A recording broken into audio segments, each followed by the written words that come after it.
Hello everyone, my name is Aditi and I welcome you all to my channel Adi's Teaching where you learn English easily with me. আজকে আমি কিছু basic সেন্টেন্সকে ইংলিশে তোমরা কীরকমভাবে বলতে পারবে সেগুলো তোমাদের শেখাতে চলেছি। ভিডিওটা পুরো এন্ড অবধি দেখো যাতে মনে হলো ভিডিওটা ভালো লেগেছে। Don't forget to give it a like and আমাকে কমেন্ট করে অতি অবশ্যই জানিও কীরকম লাগলো, because that inspires me a lot. খুব ভালো লাগলে প্লিজ শেয়ার দ্য ভিডিও। যারা এখনও সাবস্ক্রাইব করনি প্লিজ চ্যানেলটা সাবস্ক্রাইব করো আরও এরকম ভিডিও পাওয়ার জন্য। So my first sentence is here. কি দেখছো বা কিসের দিকে তাকিয়ে আছো? কি দেখছো বা কিসের দিকে তাকিয়ে আছো, এখানে তাকানো অর্থে আমরা লুক এর ব্যবহার করব। ওকে, জাস্ট নর্মাল আমরা যদি কোনো জিনিসের দিকে তাকিয়ে থাকি, look. What are you looking at? What are you looking at? Okay, কি দেখছো বা কিসের দিকে তাকিয়েছো? What are you looking at? Next sentence, সে কেমন ধরনের মানুষ? কেমন ধরনের জন্য আমরা যে টার্মটা ব্যবহার করবো সেটা হচ্ছে sort of. What sort of person is হি?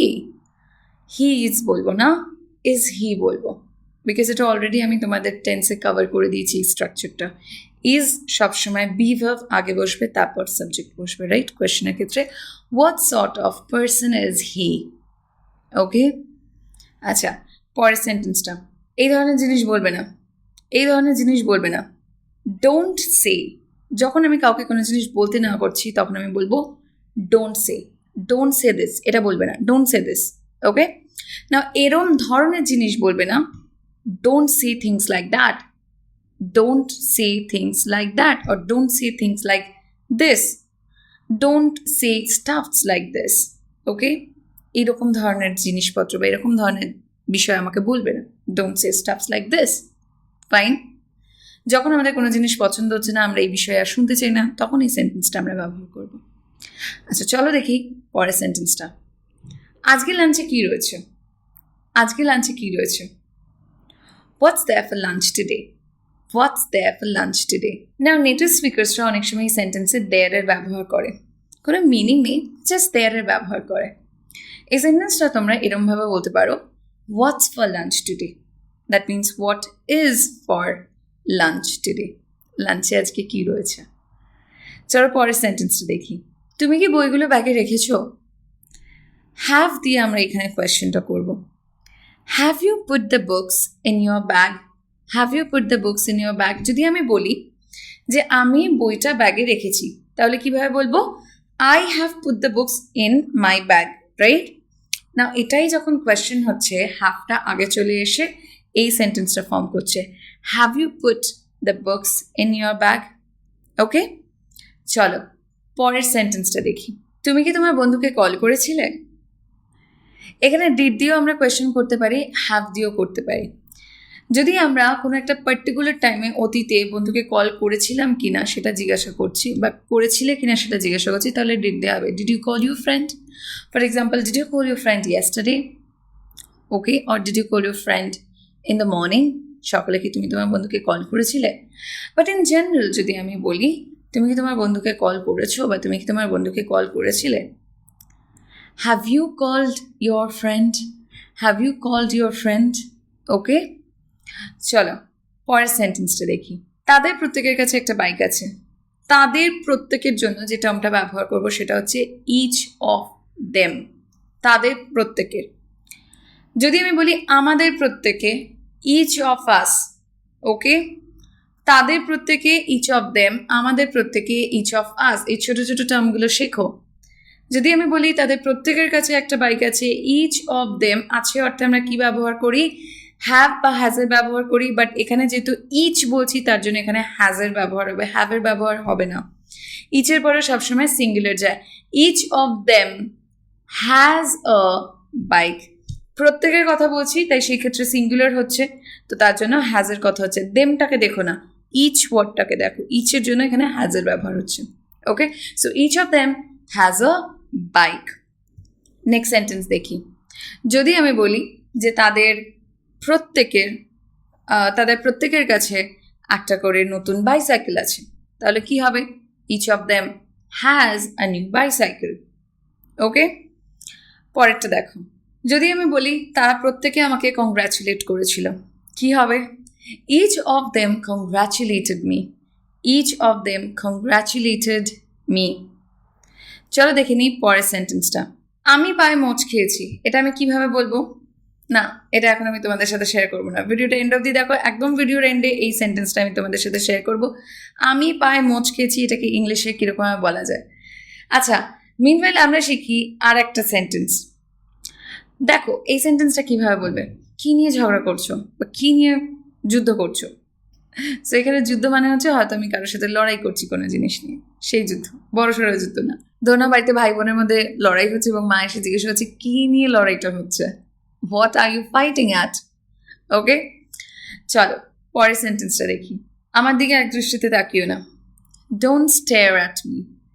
একদৃষ্টিতে কোনো দিকে তাকানো ইংলিশ হচ্ছে স্টেয়ার। যদি আমি বলি কিসের দিকে একদৃষ্টিতে তাকিয়ে আছো, what are you staring at? What are you staring at? কিসের দিকে একদৃষ্টিতে তাকিয়ে আছো? ওকে, আচ্ছা নেক্সট সেন্টেন্সটা দেখো। যদি আমি বলি আমার গা চুলকাচ্ছে, এটা আমি ইংলিশে কীভাবে বলবো? মাই স্কিন ইজ ইচিং, এইভাবে বলবো। এই সেন্টেন্সটাকে আমরা একটু বেটারভাবে বলতে পারি। আমরা এটাকে এইভাবে বলবো, মাই skin is itchy. My skin is itchy. পরের সেন্টেন্সটা দেখো। আমাকে কল করতে ব্যর্থ হয়েও না। ব্যর্থ হয়েও না ইংলিশ হচ্ছে ডোন্ট ফেল। আমাকে কল করতে ব্যর্থ হয়েও না, don't fail to call me. Don't fail to call me. যদি আমি বলি কল ব্যাক করতে ব্যর্থ হয়েও না, don't fail to call me back.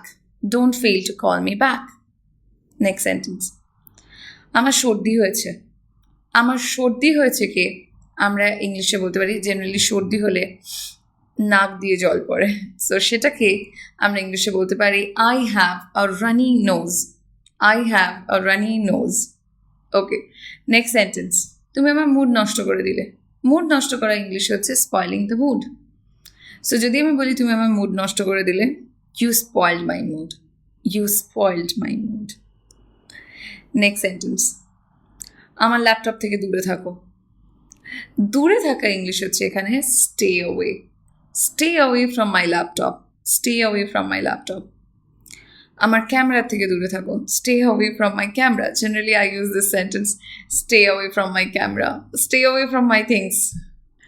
যদি আমি বলি আমার ফোনের থেকে দূরে থাকো, আমার বইগুলোর থেকে দূরে থাকো, stay away from my phone, stay away from my books. Okay, next sentence দেখি। আমার পায়ে ফোলা আছে। আমার পায়ে ফোলা আছে, তো জেনারেলি কি হয়, ধরে নাও আমি হয়তো বেশি হেঁটেছি বা হয়তো অনেকক্ষণ চেয়ারে বসে আছি, তো সেই ক্ষেত্রে আমাদের অ্যাঙ্কেলের কাছটা ফুলে যায়। তো যদি আমি পার্টিকুলারলি বলতে চাই যে আমার অ্যাঙ্কেলটা ফুলে গেছে, তাহলে সেই ক্ষেত্রে আমি বলবো I've got a swollen ankle. যদি না হয় তাহলে আমরা ফিট বলবো। ওকে, সো যদি আমরা অ্যাঙ্কেলটাকে পার্টিকুলারলি বোঝাতে চাই তাহলে আমরা অ্যাঙ্কেলের ব্যবহার করবো এখানে, অ্যাঙ্কেলের কাজটাকে, পায়ের গোছের কাজটাকে যদি বোঝাতে চাই। যদি আমি বলি পায়ের পাতা, তাহলে সেক্ষেত্রে you know what to use. পায়ের পাতা ইংলিশ হচ্ছে feet, right? Foot is the singular form and then feet is the plural form, feet. যদি পুরো পাটাকে বোঝাতে চাও তাহলে লেগ বলবে। So it's up to you, তোমার পুরো পা ফোলা নাকি অ্যাঙ্কেলের কাজটা নাকি পায়ের পাতার কাজটা, সেই হিসেবে তোমরা এখানে চেঞ্জ করে নিতে পারো ওয়ার্ডটা। And it's time for the last sentence, যেটা আমি তোমাদের বলেছিলাম সবার লাস্টে শেয়ার করব।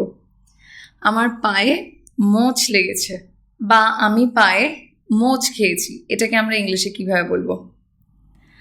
পায়ে মোচ খেয়েছি জেনারেলি আমরা পায়ে গোড়ালির কাজটা, অ্যাঙ্কেলের কাজটা মোচ খাই, তাই না? তো সেই ক্ষেত্রে ইংলিশটা হবে I twisted my ankle. I twisted my ankle, মানে আমি পায়ে মোচ খেয়েছি। This brings me to the end of this video. I hope that you liked it. দেখা হচ্ছে তোমাদের প্রত্যেকের সাথে আবার পরের ভিডিওতে। Until next time, take care of yourself, keep practicing, stay connected. Bye.